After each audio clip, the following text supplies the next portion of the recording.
কেন মরছে, আমার বোন কেন মরছে।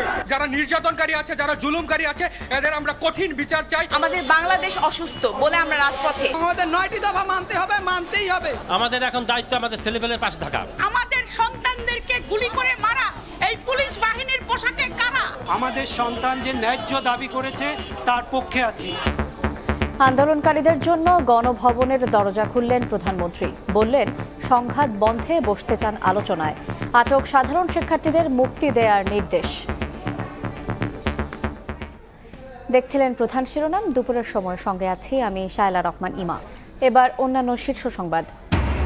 চলমান আন্দোলনে সর্বাত্মক সহযোগিতার ঘোষণা বিএনপির। নেতাকর্মীদের সামিল হওয়ার আহ্বান। মির্জা ফখরুল বললেন, সহিংসতায় পাকিস্তানি হানাদার বাহিনীকেও হার মানিয়েছে সরকার।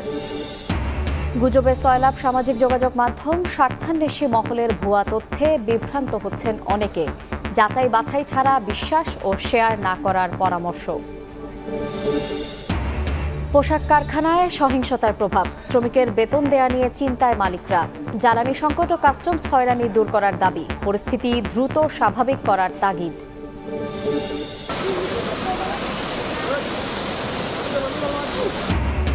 নদীর বাঁধ ভেঙে তলিয়ে ফেনীর ৩ উপজেলা।